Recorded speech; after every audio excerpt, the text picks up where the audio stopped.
Por la fe y para la salvación de las almas, la tortura no es un pecado.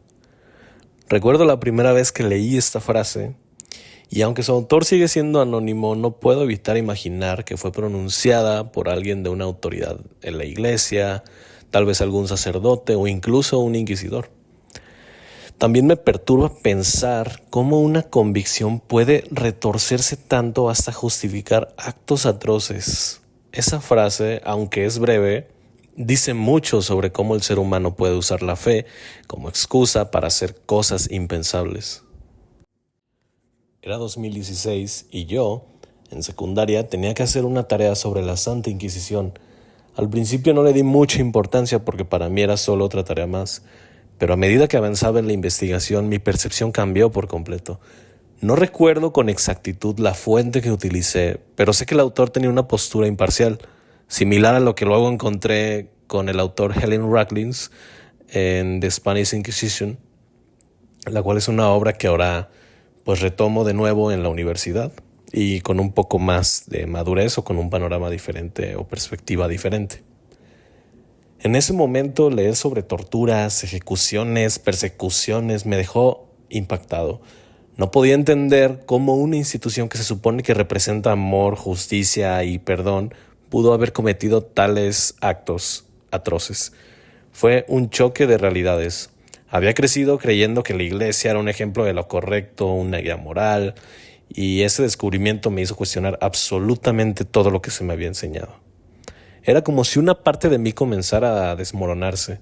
Siempre había confiado en las enseñanzas religiosas, eran el camino para hacer el bien, pero la historia de la Inquisición me mostró todo lo contrario, que en nombre de Dios se habían cometido actos terribles. Me pregunté cómo era posible que aquellos que predicaban amor y rendición pudieran ser los mismos que condenaban y torturaban sin piedad. Ahora como universitario veo ese momento como un punto de inflexión en mi vida. La primera vez que me atreví a dudar de lo que siempre había creído. No fue fácil, la verdad, a día de hoy no sigue siendo sencillo. Sentí como si traicionara algo sagrado, pero al mismo tiempo esa duda me dio una nueva perspectiva. Entender que las instituciones religiosas no son infalibles, porque al final están dirigidas por humanos, y los humanos, con todos sus errores y defectos, hacen tonterías. Reflexionar sobre esto no solo cambió mi manera de ver la religión, sino también mi forma de entender el bien y el mal. Pensar en víctimas de la Inquisición o personas que fueron señaladas solamente por pensar de manera distinta o ser diferentes me hizo darme cuenta de lo peligroso que es imponer creencias o verdades absolutas como tal. A día de hoy no pretendo tener todas las respuestas definitivamente. Mi fe no es tan sólida como antes, la verdad, siendo sinceros. Sigue siendo parte de mí, obviamente, pero ya pasa a un segundo plano. Y a día de hoy ya no acepto las cosas sin cuestionarlas.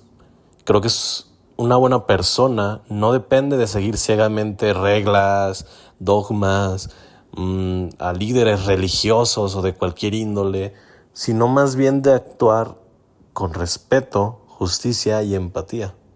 Si hay algo que aprendí de esto es que la fe no debería de ser un arma para controlar o castigar, sino una inspiración para construir un mundo mucho mmejor, más humano, con mejores oportunidades y otras cosas que sean positivas para las personas. Obviamente mis dudas siguen ahí y probablemente sigan ahí por muchísimo tiempo. Pero con ellas también llegó algo bastante valioso para mí, lo cual es la libertad de pensar por mi propia cuenta. Y para mí eso es invaluable definitivamente.